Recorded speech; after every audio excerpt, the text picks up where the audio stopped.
Welcome back to Heal Me with Chocolate, the podcast where we talk about food, health, and how different foods affect our health. If this is something you're passionate about, we invite you to join our growing village. Let's go.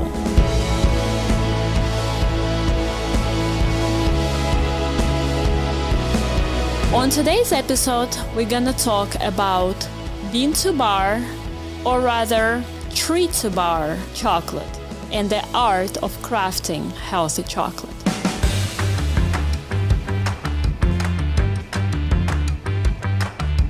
What is bean to bar?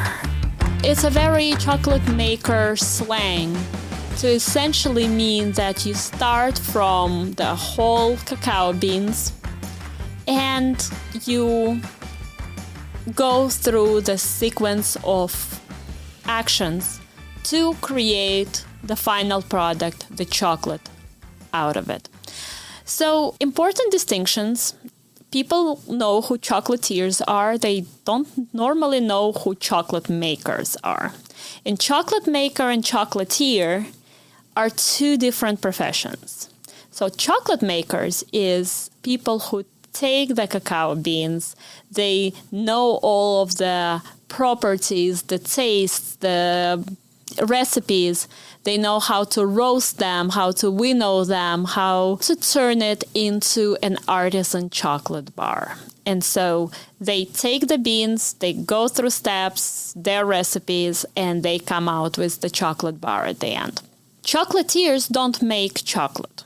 Chocolatiers are artists, usually chefs, who take chocolate that was made by somebody else and craft it into the art pieces, the bonbons, the chocolate statues, the figurines, the everything you see on Instagram and go like, wow. So those are chocolatiers. The people who make the chocolate, the chocolatier take and create into all of those wonderful confections are chocolate makers. It is very, very rare where somebody would do both, would be both chocolate maker and chocolatier. And that's what we are at Sinless Treats Chocolate. So when we talk about bean to bar, essentially it means that the chocolate maker has a source, usually a cacao trader, who brings the beans from different origins. Some of them ask, and it matters for them what the origins are. Some of them don't ask. They just need the beans to create whatever that is that they want to create. But then there is a step further. So when we go to our cacao farms and we interact and work with and collaborate directly with the farmers who grow the cacao beans, and they make their own chocolate from those cacao beans on a very limited, very artisanal scale. But they essentially grow the tree, they harvest the fruits, they ferment and dry and roast and everything, and then they come out with the resulting chocolate bar at the end. That is called a tree to bar method. So if you ask me, I'm kind of in between because yes, we do get the dried cacao beans, which puts us into the bean to bar or bean to bonbon kind of bucket. But because we actually have direct relationship with the farmers, we know the origin of our cacaos, we know who's growing it, who's harvesting, how they do it. We have our own method for the fermentation of the cacao, which I'm going to tell you a little bit about in this episode. We really feel like we're more of a tree to bar chocolate makers, even though we are located in the heart of the United States, in Houston, Texas, and this is where we make our chocolate.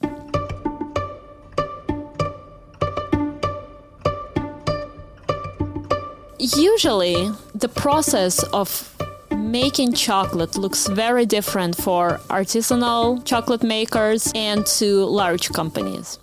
Let me touch on that very quickly first. So large companies usually don't process their own cacao. Large companies, especially who get the majority of their beans from Africa, they have the processing facilities right there in Africa, and they get those cacao beans from the people who grow it, who usually don't even have an ability to try the product that they help grow, because they're so poor and their standard of living is so low that they can't even afford to buy the chocolate bar that they help produce.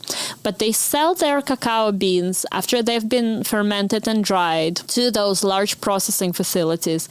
And the processing facilities do exactly what the big companies want them to do. Press the cacao butter out, reconstitute with different things, create this cacao liquor, stabilize it, temper it, and send off that half-made product to the factories around the world.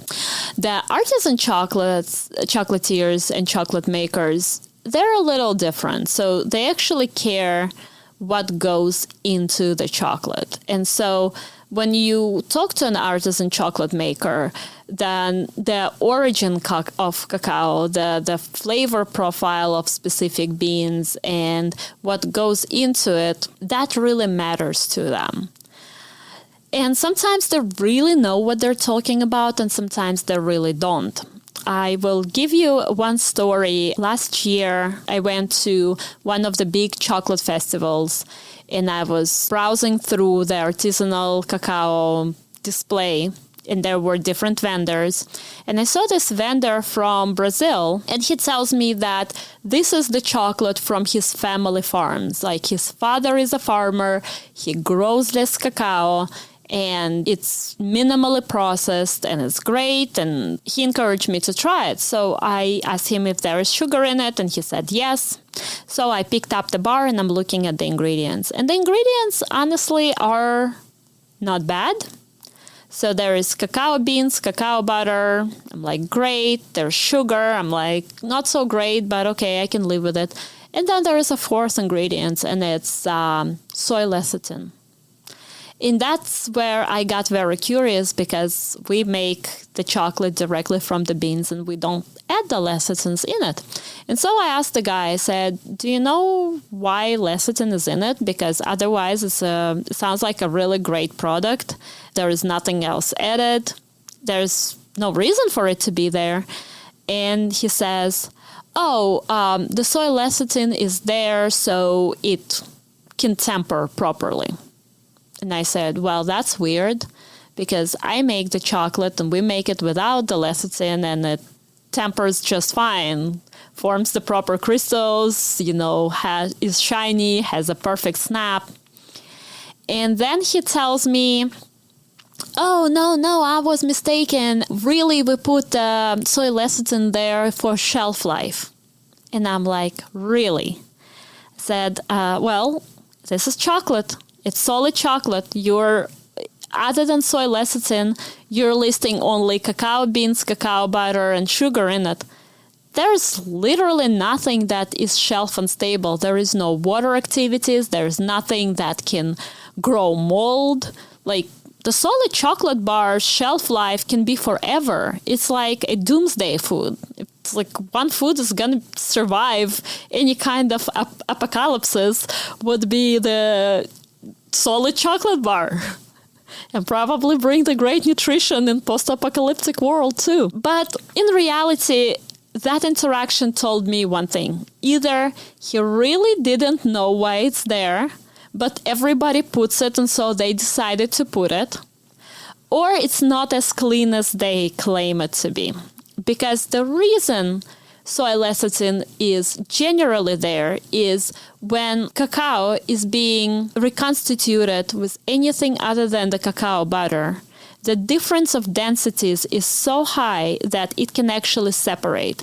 And in order to keep it all in the emulsion, which is why it's called an emulsifier, they add soy lecithin. But generally, when people ask me, how can you tell if a chocolate is a functional food versus a chocolate is an ultra-processed food? I'm like, look at the lecithin. If lecithin is there, it's an ultra-processed food. If the lecithin is not there, even if the sugar is there, it's probably pretty decent. Like, I personally wouldn't go for the sugar option because sugar does feed cancer, and that's not where I want to go back to. But for most people who may not be conscientiously avoiding sugar the same way I do, it may be a better option. But absolutely, if the lecithin is there, it's no longer a health food. Because what really is an emulsifier? Emulsifier is a detergent, and we've talked about this before. Anything that has lecithin, even in a small amount, if you put a little drop of a detergent into water and you shake it up and you see it foam up, it essentially does the same thing.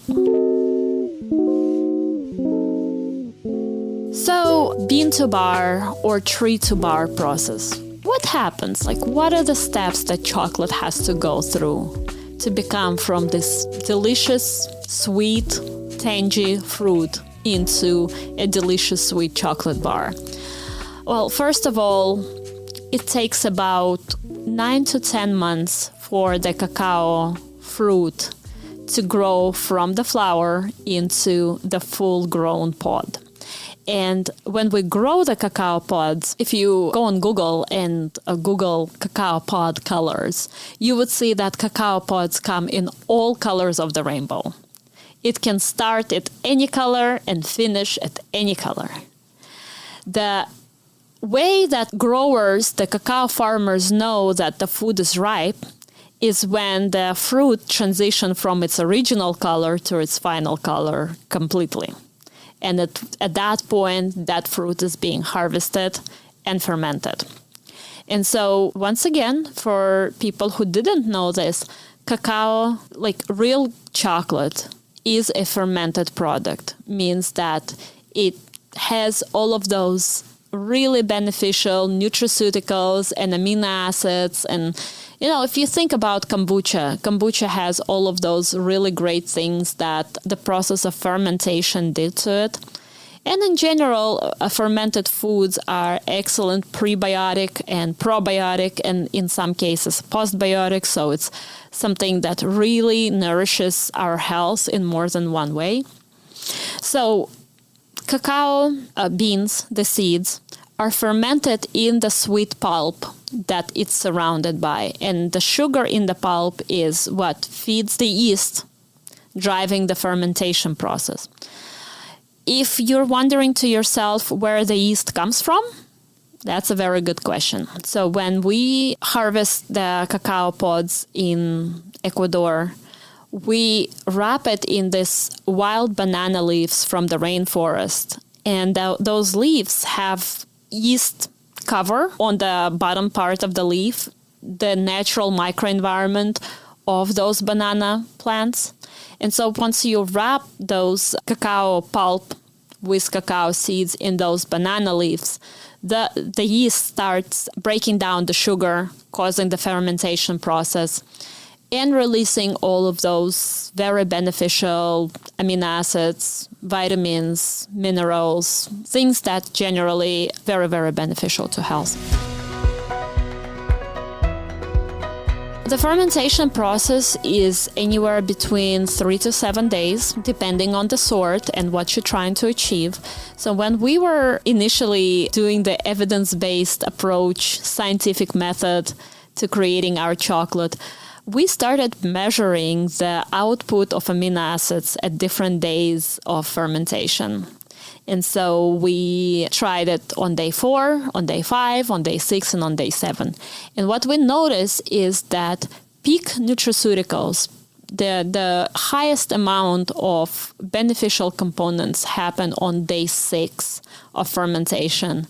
And so we don't let it go into day 7. We stop at day 6 and we start drying those cacao beans on the raised beds under the sun, at which point then, once it's dried, it's put in the bags and shipped to Houston. There are some people who really know their process, and so when they come to our chocolate factory and they ask to try the beans, they try it and they're like, oh, these are under fermented. And I say, you really know what you're talking about, because in fact they are. They under-fermented by 1 day.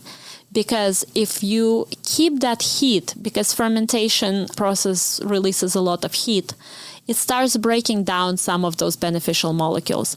And so for me, I justified under-fermenting slightly to keep the health benefits inside rather than getting it to complete fermentation and losing some of the health benefits. I probably do not expect everybody going at such length, trying to figure out in their cacao variety of choice when is the most optimal fermentation rate. But at least for us, this is what we wanted to create. We wanted to create the healthiest chocolate in the world.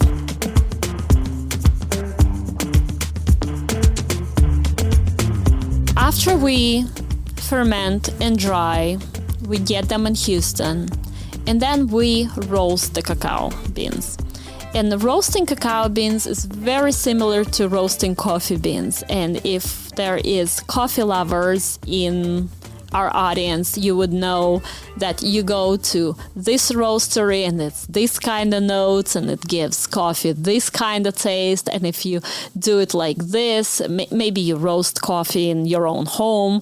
Like Ethiopian culture has phenomenal roasting practices with different spices, and they do it out in the open on a wok. Some people use the barrel roasters. It's very similar with cacao. So once you start roasting the cacao, you start bringing out all of these different notes that may or may not be beneficial to the end taste. So because our fermentation process is so thorough, we also don't want to kill off those nutraceuticals during the roasting process. So our roasting process is very gentle. It's very short. It's just enough to dry the beans and get all of those caramelly, fruity, chocolatey notes out, but without over-roasting it where we're burning the beans and we're getting the sour and bitter notes. And we're also, by gently roasting without, going too high in the temperature, we also don't want to kill those vitamins and minerals and nutraceuticals. And once we roast it, we have a way to take the shell off. We have a machine called the winnower, which uses a power of the vacuum and gently cracking the beans to get rid of the shells. The shells are actually incredibly astringent, but they are phenomenal in the tea. So if anybody has any questions about how to brew a cacao tea, please leave us a comment or leave us a question, and we will definitely read it and address it, maybe even make an episode specifically for drinking chocolate. But once that's done, we are ready to actually make the chocolate out of it. And the way we do it is we use the ancient Mayan methods, meaning we take granite stones and we use the grinding of the rolling granite stones on a granite plate to grind the cacao down to a very fine 15 to 10 micron particles together with the natural sweeteners we have. And once that is done, we temper it, bring it to proper crystal structure, put it in the molds, and that makes the cacao bar or the bonbons. So that's kind of answers the question of how is the healthy chocolate crafted. If you want me to go more in-depth on any of those processes, please leave a comment or a question. We read all of the comments, and I promise you I will address it either directly or with a separate episode. And the next time, we will talk about how chocolate can fit into special diets such as keto diet that is friendly to diabetics, the vegan diet. And so if that is relevant, come back next week. And in the meantime, thank you and stay healthy.